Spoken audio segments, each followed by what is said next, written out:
Hello mushroom lovers and welcome to the Mushroom Room. Do you want to learn how to grow fresh, delicious oyster mushrooms at home?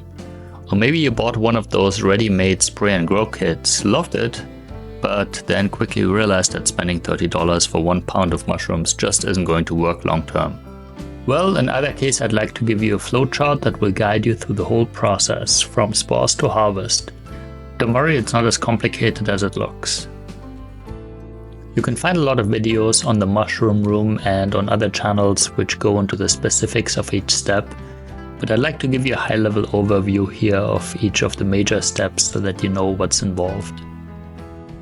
So first we're going to decide at which point we're going to start. One of the beautiful things about growing mushrooms is that you don't need to start at the very beginning of the process. You can jump in at a later stage. In fact, as a beginner I would recommend it, and here's why. The worst enemy of every mushroom grower is contamination. Aggressive molds like trichoderma and bacteria like bacillus can take over really easily, destroy your whole batch, and cause a lot of wasted resources and frustration. Keep in mind there are two types of mushroom growers: those who have suffered losses from contamination and those who lie about it. The earlier we are in the process, the more careful we need to be to avoid contamination. This means we need to have more expensive equipment and much better lab skills if we want to grow mushrooms from spores or clone them, compared to, say, buying a fully colonized fruiting block of your favorite mushroom variety. Speaking of fully colonized fruiting blocks, this is actually a great place to start if it is your first time growing mushrooms. It teaches you a lot on how to initiate the fruiting conditions to allow the mycelium to form pins and start producing edible mushrooms.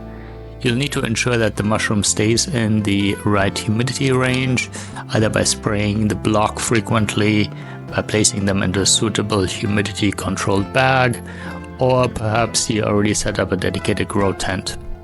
If you want to learn how to set up your own grow tent, check out my video walkthrough on it. I'll post a link in the description.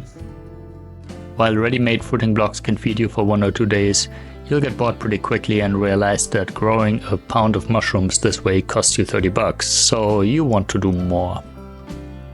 So at this point you buy a fully colonized grain spawn bag and use that as your entry point. Grain spawn is a substrate that already has mycelium growing on it. But you can't grow mushrooms directly from the grain spawn, at least not large ones. We will need to mix the grain spawn with a bulk substrate. In the case of oyster mushrooms, the most common substrates are wheat straw or hardwood sawdust, which is often supplemented with soy hull, with wheat bran, or with coffee grounds.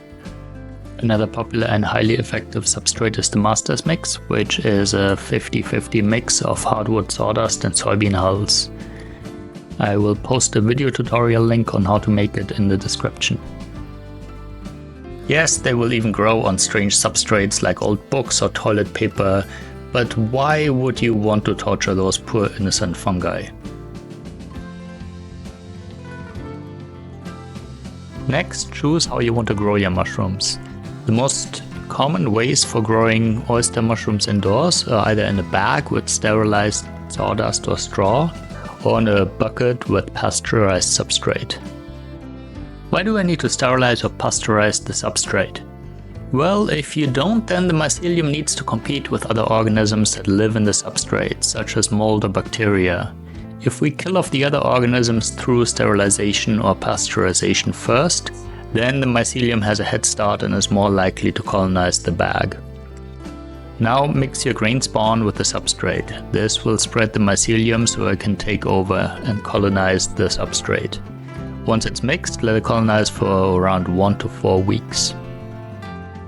Now, if we want to start even earlier in the process, we can make our own grain spawn bags.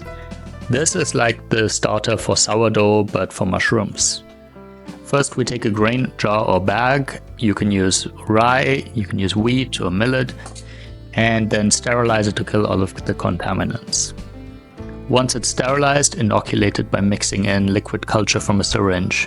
You can easily buy those syringes with liquid culture of your favorite mushroom variety from a lot of different specialized mycology online shops.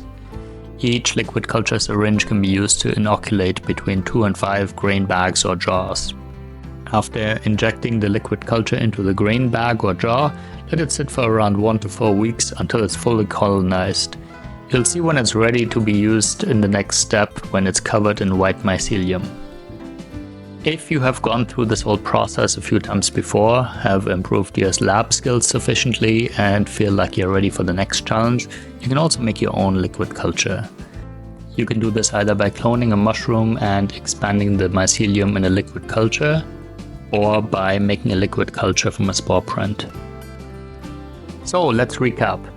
First, you're going to pick your starting point. You can buy materials for any step in the mushroom grow process, but starting with the later steps initially is easier as a beginner because it greatly reduces the risk of contamination. Here are the 4 levels one more time. Start with the one that matches your skill level and your equipment best. In level 1, you start with a fully colonized fruiting block. In level 2, you start with a ready-made grain spawn bag. In level 3, you start with a liquid culture syringe. And finally, in level 4, you start from scratch with a spore print or tissue sample. There are many alternative methods and substrates for growing oyster mushrooms. This flowchart is by no means exhaustive, but I hope it helps you to understand the big picture of growing oyster mushrooms indoors. If you found this video helpful, please don't forget to like and subscribe. See you next time!